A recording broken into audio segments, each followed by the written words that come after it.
Good day, I am Khalid Bahikian, a second year student in the University of Cebu, METC. Today, I'm going to discuss about the clouds and precipitation, the structure of depression, and also the anticyclone. So first, what is cloud? A cloud is a mass of water drops or ice crystals suspended in the atmosphere. The clouds are formed when the water condenses in the sky. The clouds are created when water vapor and an invincible gas turns into a liquid water droplets. These water droplets form on tiny particles like dust that are floating in the air. So the clouds are important in the Earth's atmosphere, climate, and weather. Also, there are many types of clouds, but it is categorized by its altitude and level. So we have the high level clouds, the middle level clouds, and the low level clouds. So first, we have high level clouds. So high level clouds occur above 220,000 feet. Due to the cold troposphere, temperatures at this level, the clouds primarily composed of ice crystals and often appear thin, streaky, and white. And since the temperature are so cold at such as high elevation, these clouds are primarily composed of ice crystals. High-level clouds are typical thin, white in appearance, but can appear in a magnificent array of colors when the sun is low on the horizon. Then the next is the mid-level clouds. The basis of mid-level clouds typically appear between 6,500 to 20,000 feet.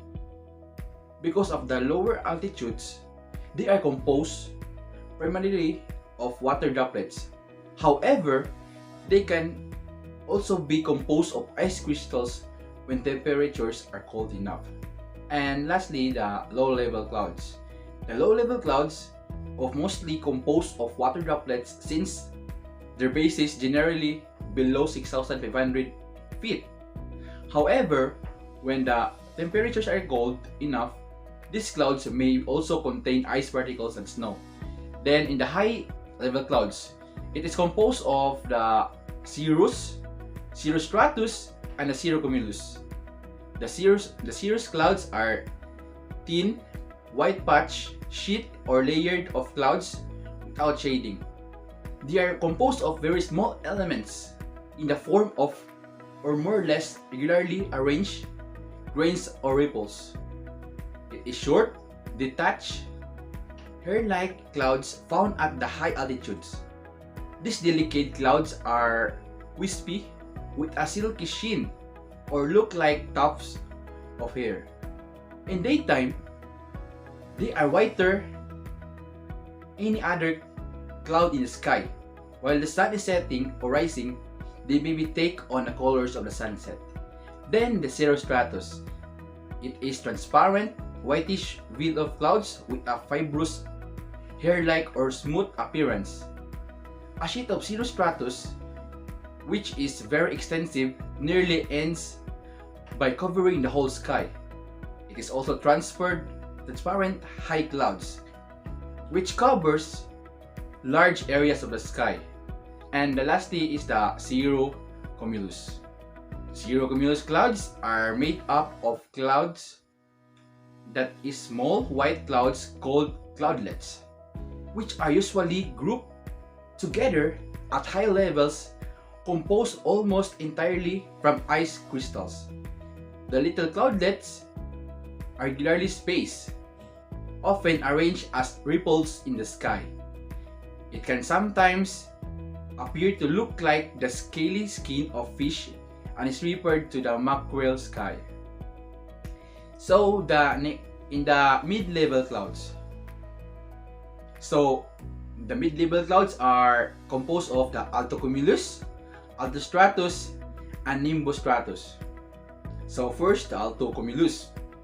The altocumulus are white and gray patch sheet or layer of clouds, generally composed of laminae, rounded masses or rolls. They may be partly fibrous or diffuse, may or may not be merged. Altocumulus may appear as parallel bands or rounded masses. And the second one is the altostratus. It is a gray bluish cloud sheets or layer of striated or fibrous clouds that just totally or partially covers the sky. They are thin enough to regularly reveal the sun if it's seen through the ground glass. Altostratus clouds do not produce a halo phenomenon nor the shadows of objects on the ground visible. So the last one in the middle level clouds is the nimbus stratus. Resulting from thickening, it is a dark gray cloud layer diffused by falling rain or snow. It is thick enough throughout to blot out the sun. Also, low rag clouds frequently occur beneath this cloud, which sometimes merge with its base. And the last one is the low-level clouds. So the low-level clouds are composed of cumulus, stratus, stratocumulus, and cumulonimbus. So first is the cumulus. The cumulus is the detached, generally dense clouds and with sharp outlines that develop vertically in the form of rising moons or towers with bulging upper parts, often resembling a cauliflower. Then the next one is the cumulonimbus. The thunderstorm cloud is being formed in the cumulonimbus. So it is a dense cloud in the form of a mountain or a huge tower. The upper portion is usually smooth, fibrous, or striated, and nearly always flattened in the shape of an anvil or vast loom. The next is the stratocumulus. So it is a gray or whitish patch sheet of layer of clouds which almost always have dark tessellation, rounded masses or rolls. And the last one is the stratus. So stratus is a generally gray cloud layer with a uniform base which may, if thick, produce drizzle, ice prism, or snow grains. And the last one is there is a special cloud which is called the fog. So the fog is a cloud which touches the grounds. So next is the types of precipitation. So first, what is precipitation? The precipitations form in the clouds when water vapor condenses into bigger of droplets of water. When the drops are heavy enough, they fall to the earth. If a cloud is colder, like it would be a higher altitude, the water droplets may freeze to form ice. Then the examples of the precipitations are or the types of precipitations are the snow, hail, rain, sleet, drizzle, and it depends on the temperature within the clouds and at the Earth's surface. Next is the structure of depression. An air mass is a large volume of air in the atmosphere that is mostly uniform in temperature and moisture. So it is formed over large surfaces with uniform temperatures and humidity called as the source regions. So low wind speeds let air remain stationary long enough to take on the features of the source regions, such as heat or cold. When winds move on air masses, they carry their weather conditions, the heat or cold, and dry or moisture, from the source region to a new region. So the air masses is classified according to their temperature and moisture characteristics. So first is the continental polar, which has cold and dry air mass. Next is the maritime polar that has cold and moist air mass. Next is the continental tropical, which has warm and dry air mass. And next is the maritime tropical air mass that it is warm and moist. And lastly is the continental Arctic, which has extreme cold and moist air mass.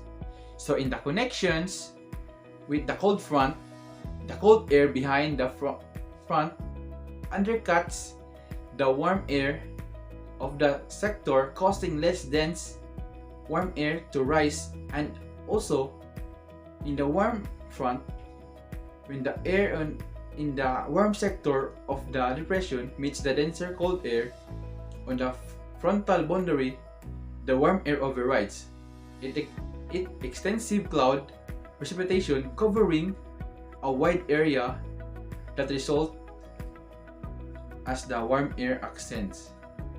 Then when the cold fronts tend to move faster than warm fronts, and over time they can catch up with each other and create a cold front. So in the northern hemisphere, the winds circulate around a depression in an anti-clockwise direction, while in the southern hemisphere, the winds circulate around a depression in a clockwise direction. And lastly is the anticyclones. An anticyclone is a weather system with high atmospheric pressure at its center. Around is a weather phenomenon in which there is a descending movement of the air and relative increase in barometric pressure over the parts of the Earth's surface that is affected. It is also associated with a calm and fine weather. An anticyclone is also known as the high pressure area. It is also be either warm or cold. So warm anticyclones, all subtropical and some higher latitude anticyclones are typified by a mainly warm troposphere. Then in a cold anticyclone is one in which the lower troposphere occupied by cold air. Thus, it has relatively shallow circulation which move rapidly into the lower latitudes behind the family depression. So, some anticyclones show both cold and warm attributes with a shallow layer of cold air near the surface and warm air in the troposphere above. This exists in temperate zones during the winter months, when slow-moving or stationary warm anticyclones persist over a large landmass. The radiative cooling of the surface results in the development of a layer of cold air in the lower troposphere. As the pressure gradient is locked, the central area of the anticyclone is either calm or has light variable winds. And in the northern hemisphere, the winds circulate in a clockwise direction, while in the southern hemisphere, it circulates in the counterclockwise direction. So that's all my discussion, and thank you.